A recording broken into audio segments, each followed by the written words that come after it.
Hey everyone, welcome to my channel curiosity and concepts. And आज के इस session में के दो इम्पॉर्टेंट एडिटोरियल्स को डिस्कस करने वाले हैं जो यूपीएससी के लिए बहुत ही रेलेवेंट है, स्पेशली आपके जीएस पेपर 2 और एथिक्स के पर्सपेक्टिव से। पहला जो टॉपिक है वो है कस्टोडियल टॉर्चर, एक ऐसा इशू जो लॉ इन्फोर्समेंट, ह्यूमन राइट्स और डिग्निटी एंड कॉन्स्टिट्यूशनल मोरालिटी से जुड़ा हुआ है। और दूसरा जो टॉपिक है वो मीडिया एथिक्स, जहां हम समझेंगे कि मीडिया की अकाउंटेबिलिटी, वायरल कंटेंट और एथिकल जर्नलिज्म का क्या रोल है डेमोक्रेसी में। और ये दोनों इश्यूज़ करंट अफेयर्स के साथ साथ आपके ऐसे एथिक्स पेपर में भी डायरेक्टली आपको हेल्प कर सकते हैं। So let's start. In topics को डिटेल में समझते हैं through the lens of UPSC. So our first editorial topic is custodial torture in India. सोचिए, एक क्राइम सीन है और एक तरफ शेरलॉक होम्स हैं जो बहुत ही काम, लॉजिकल और डिटेल्स में हर क्लू को डिटेल्स में देखते हैं, और दूसरी तरफ है डर्टी हैरी जो इम्पेशेंट है, वायलेंट है, और उनके लिए इम्पॉर्टेंट है कि जस्टिस जो है वो स्पीड है, एक्यूरेसी हो या ना हो फ़र्क नहीं पड़ता। ये दो कैरेक्टर एक्चुअली दो माइंडसेट को रिप्रेजेंट करते हैं, एक lawful evidence based policing and दूसरा जो है वो वायलेंट और क्विक फिक्स पुलिसिंग जो आज काफ़ी पुलिस स्टेशन में शो होता है। अगर हम कस्टोडियल टॉर्चर की बात करते हैं इंडिया में, या अगर फैक्ट्स और डेटा हम देखें तो इंडिया में बिटवीन 2018-19 से 2022 एंड 2023 के बीच में 687 पीपल जो हैं वो पुलिस कस्टडी में उनकी डेथ हुई है, अप्रॉक्स 2 से 3 हर हफ्ते। और जो हाईएस्ट नंबर जो स्टेट्स हैं, जो टॉप स्टेट्स हैं, उसमें है Gujarat, followed by Maharashtra, Madhya Pradesh, Bihar, Uttar Pradesh, West Bengal, Tamil Nadu. और बहुत सारी डेथ्स को सुसाइड, एक्सीडेंट या इलनेस कहकर कवर किया जाता है। सीसीटीवी से दूर जगह पे ये सारे टॉर्चर्स होते हैं, और विक्टिम्स जनरली जो मोस्टली जो होते हैं वो होते हैं daily veg workers, migrants, Dalits हो गए, ट्राइबल्स। इसका मतलब है कि टॉर्चर सिर्फ पुलिसिंग इशू नहीं है, बल्कि एक स्ट्रक्चरल इनजस्टिस का भी पार्ट है, कास्ट, क्लास और पावर डायनामिक्स का रिजल्ट है। टॉर्चर परसिस्ट क्यों है? Due to inadequate training, specially constable level पे जो सही ट्रेनिंग नहीं होती, पुअर इंफ्रास्ट्रक्चर, देन प्रेशर होता है कि जितना जल्दी हो सके डिलीवर करें, और societal tolerance of custodial violence.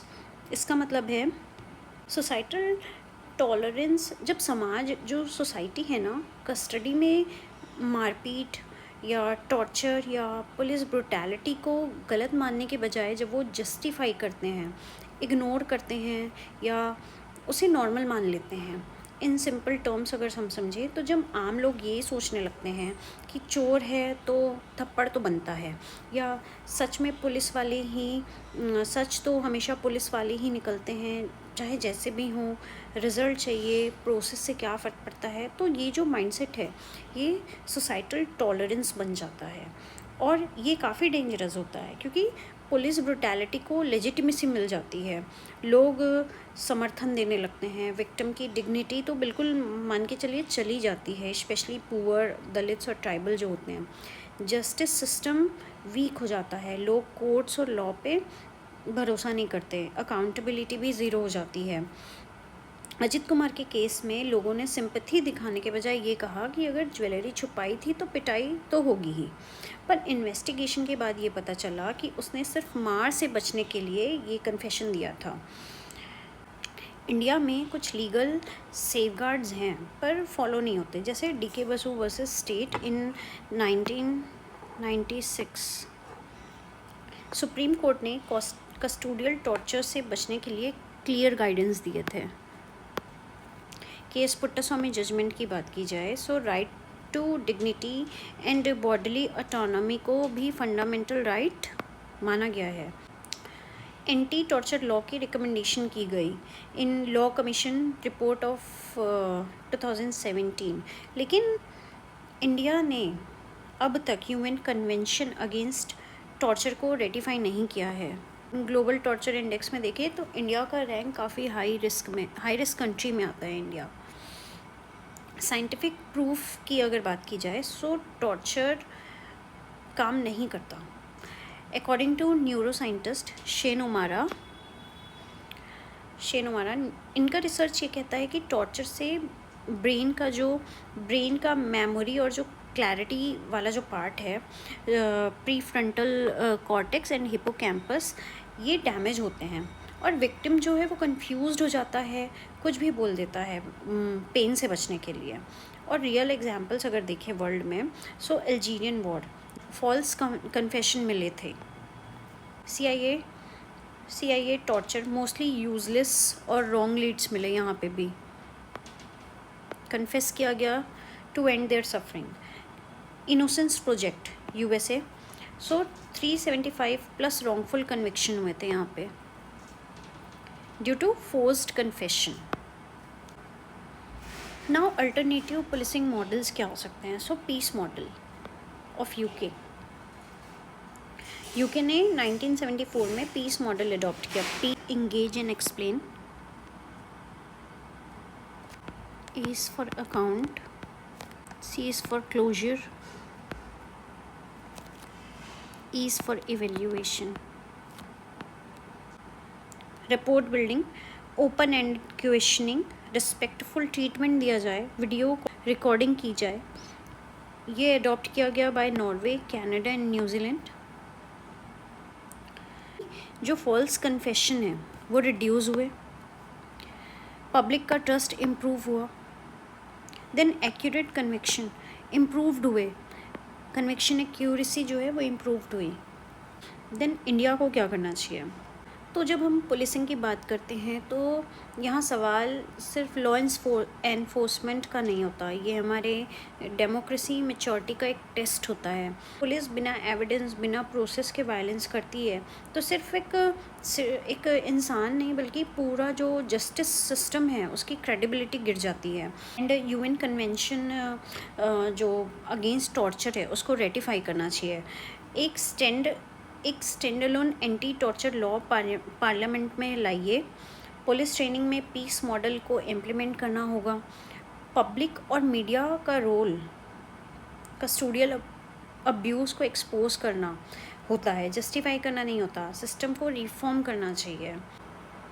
Our second editorial topic is viral content ethics.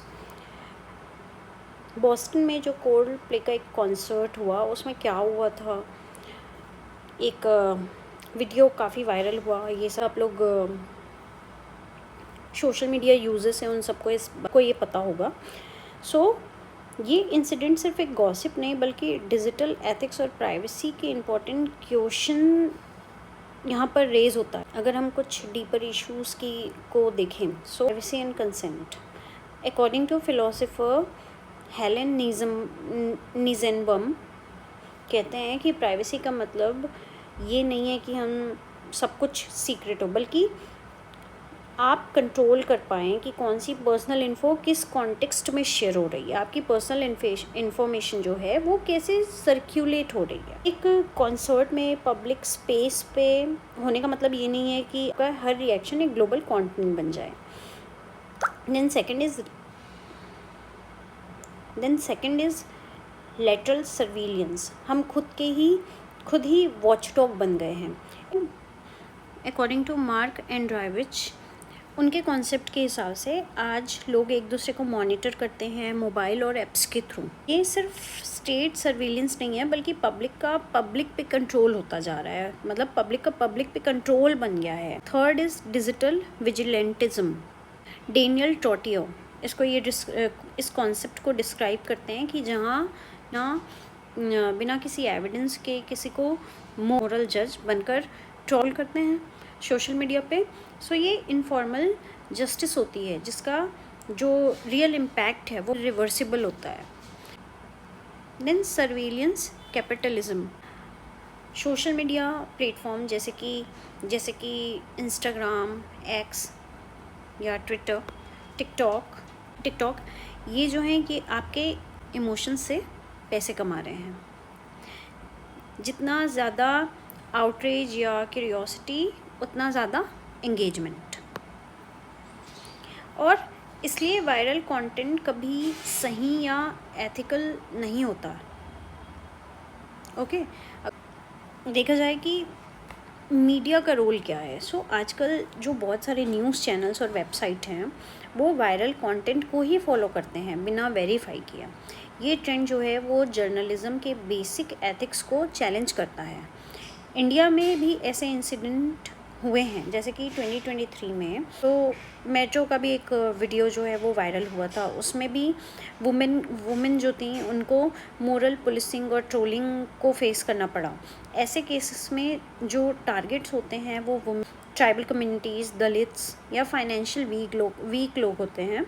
हमारे इंडिया में अगर देखा जाए कास्ट, जेंडर, एक रिलीजियस हेरारकी जो है वो परसिस्ट करती है। रिस्क जो है वो काफ़ी ज़्यादा होता है।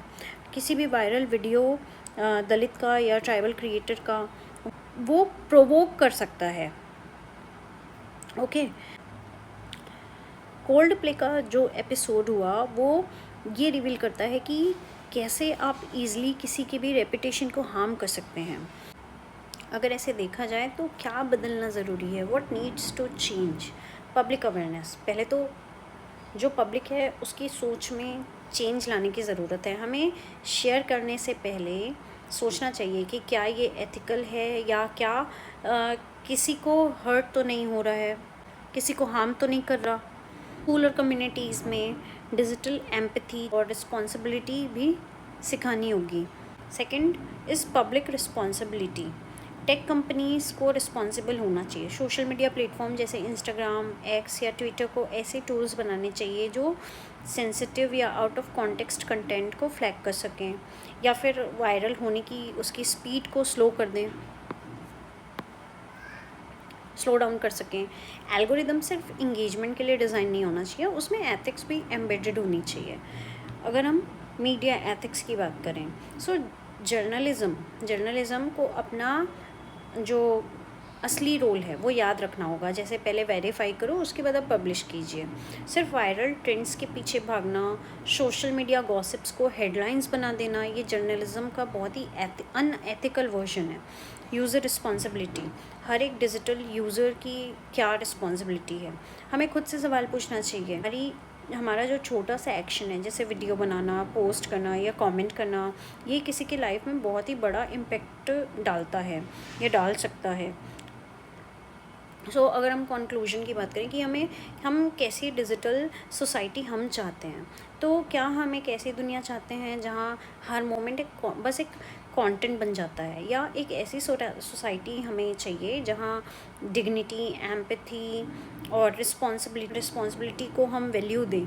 कोल्ड प्ले का जो एक इंसिडेंट है ये एक रिमाइंडर है कि हर वायरल वीडियो के पीछे एक रियल पर्सन होता है जिसका पेन हम शायद नहीं देख सकते।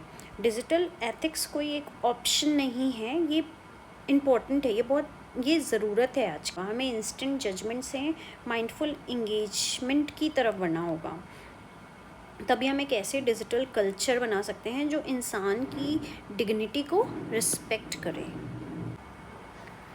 ये दो क्रूशियल एडिटोरियल्स जो यूपीएससी के लिए भी काफ़ी इंपॉर्टेंट है, काफ़ी इंपॉर्टेंट पर्सपेक्टिव प्रोवाइड करते हैं कि जीएस पेपर 2, जीएस पेपर 4 ऐसे और इंटरव्यू में एज दे सकते हैं। अगर आपको ये ब्रेकडाउन हेल्पफुल लगा हो तो please do like, share and subscribe. And मिलते हैं नेक्स्ट करंट अफेयर्स एनालिसिस के साथ। तब तक के लिए keep learning, stay aware. Thank you.